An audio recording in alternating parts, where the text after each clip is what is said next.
Dear all, I'm incredibly excited to welcome all of you at the OII Europe Community Event and Conference. This event is taking place for the fourth time. 2017, we were in Vienna, 2018 in Copenhagen, 2019 in Zagreb, and this weekend we are holding it online. Today, the public conference, open for all, and on Saturday and Sunday, the community event, where intersex people and families from across Europe and even some other parts of the globe will meet, discuss, and celebrate their existence. This is even more important than ever in times where we all, intersex or not, have been struggling with challenges that COVID-19 has thrown in our way.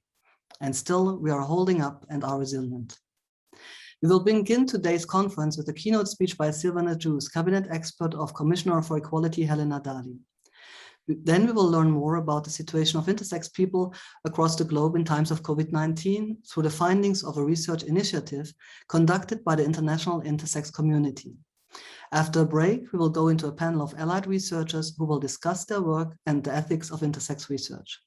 Finally, we will end the day with the performance of two great intersex musicians. It is now my pleasure to introduce our keynote speaker, Silvan Agius, Cabinet Expert of the Commission for Equality, Helena Dalli.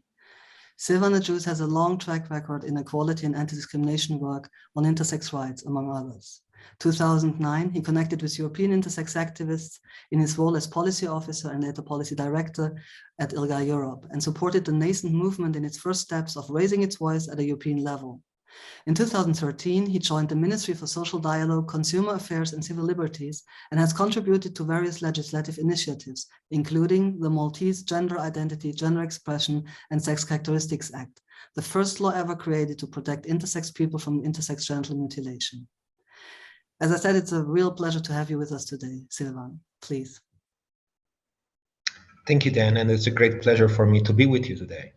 Not least, I scrolled through who is present in this call, and I recognize many faces of people who I worked with during the early years of international intersex movement organizing. And I salute you all, and I salute all the people who I've not met, but I'm meeting now through this call. I am moved actually by this event, seeing so many people participating, because indeed, Dan, when you mentioned the 2009 outreach that I had done in your regard, you were the only intersex person who I could get a hold of at the time. And you were doing work in this area already. I couldn't find many people. Just at the time, there was no visibility, no awareness, nothing. And this is, of course, to your credit, all of you, how much you have worked to change that situation. Only 10 years ago, the first International Intersex Forum was organized here in Brussels, where I am today. And so much has happened since. So it's, in this sense, all very positive. But of course, the issues that were being addressed in that first forum are still present with you here today. I remember very vividly how everybody who was participating in that forum had so much to say and how much to share, but also how much trauma also was informing their participation in the forum, and how exclusion and marginalization had led to many people being really and truly, I have to say it by the way it is, poor, generally speaking, vis-a-vis the rest of society, and not having much in terms of agency and ability to bring about the change that you were wanting to see come about. And then things have changed. OII Europe, for example, was created, and you're now very strong advocates on the European level. National movements also have started to spring up and be vocal and bring about change. I think also the development of the acronym LGBTIQ, LGBTI, depending on what people use, but the inclusion of I in that acronym was hugely and massively important. The fact that people, when mentioning that acronym, have to mention I is in itself showing that I is an area that has to be addressed in policy making. This is not to say, however, that all the people who say LGBTI, LGBTIQ, QI doesn't matter, are including intersex people, right? They may just mention it, the I, and then not have any consequences in terms of real change in the way they speak. I think that, however, you need to take as an opportunity for you to carry out your advocacy with them and be able to point to the gaps that they may have in their language vis-a-vis intersex people. It's one thing to include us in an acronym, it's another to deliver the actions that are needed for intersex people. So I think this is a great development that we've seen in the past 10 years. And I sure hope that you continue to grow at the same rocket speed in the next 10 ahead of you. I was asked to refer to the COVID-19 situation and how it impacts intersex people. And I started to reflect also on all the conversations that in my position I've been having with regard to COVID-19 and impact.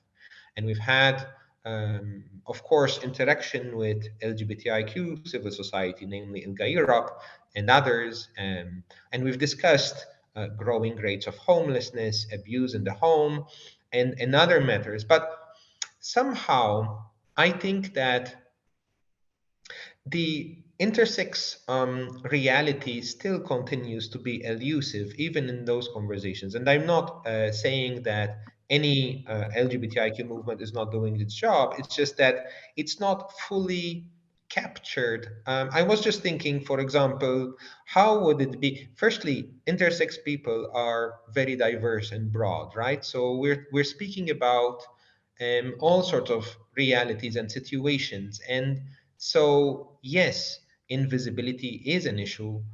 Poverty in conjunction with exclusion, of course, is a great issue. I was thinking the same levels or possibly higher levels of abuse in the home or homelessness or other matters that would have cropped up. But then also, I was thinking having access to treatment, those who are on treatment plans, for example, and how could that have been impacted, right? So there's a whole variety of topics that I believe that lack of visibility, and yes, this is something, of course, that you continue to struggle with, is yeah, delivering then worse results for intersex communities to this day, precisely because the issues are not fully captured, are not fully made visible. We don't hear the intersex voice very often in international conferences dealing with the current pandemic or others. And so this is a struggle that I think is true for COVID-19 as it will be for emerging issues that we will have in the years ahead of us. And we will need to find a way. And I continue to say we, of course, it's mostly you, but I was there in the beginning when you launched the global movement, and I continue to feel that I have to be also there to support you in ways, also in my position now, to be more visible and continue to progress forward. You're also addressing matters related to research and how research can be done right, but also you know how much research was done not so right in the past. Um, so I think we definitely need equality data. With no equality data, no action will be taken, or very limited action will be taken. We will need to be able to show the sort of results that the Fundamental Rights Agency LGBTI survey gave us.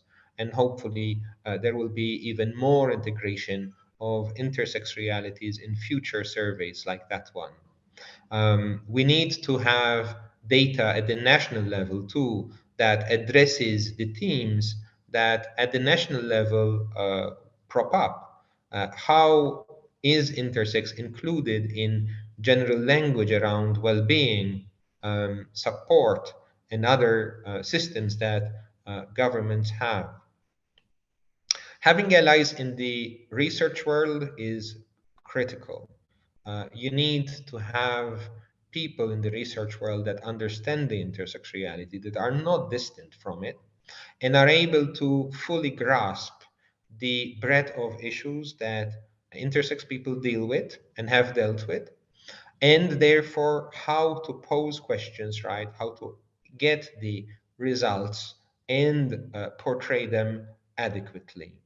Also, research around sex and gender remain high on the agenda, I believe.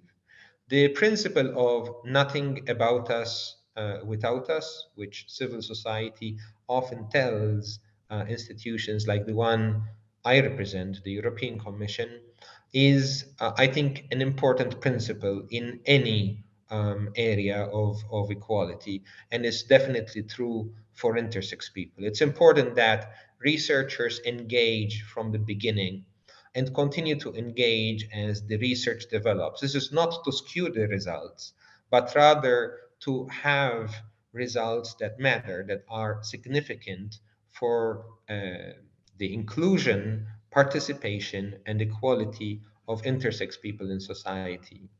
In terms of where we stand right now, as I said in the beginning, I believe that things have greatly changed in the world in terms of intersex. We do know about intersex today. All institutions know about intersex, and nobody can claim that this is such a new area that we still have to explore it first. I think also having a European Commission strategy on LGBTIQ rights that acknowledges intersex throughout. We keep referring to intersex realities also in public speeches that say the commissioner delivers, or documents that we produce. Not least, the commissioner will be addressing you next month. So there's a lot of interaction happening in that sense, and I think that is all very positive. I also think that the fact that it's an important document like the LGBTIQ equality strategy of the European Commission acknowledges intersex genital mutilation by name is also an important development. And this is the sort of things that transform language and perspectives. We need to invest more, though, in mainstreaming of the intersex reality in all work that is carried out by uh, international institutions and national governments alike. And we also need to ensure that the intersex reality is captured in all work dealing with intersectionality. I think, once again, the LGBTIQ movement is doing a great job in this regard in working closely with intersex organizations, and therefore bringing to the fore the intersex reality in public discourse and around the table, where possibly intersex organizations by themselves could not do it. But I think that uh, having your own voice, being the intersex person at the table rather than being represented by somebody else, is what is needed. And that, I believe, is something that all of you in this call are doing, some possibly more than others. But I'm quite sure that those who have not done it quite as much yet will be the ones doing it in the future. So I wish you all the best for this event, and with the 10-year perspective that I gave you, a great 10 years ahead in your struggle for equality for all.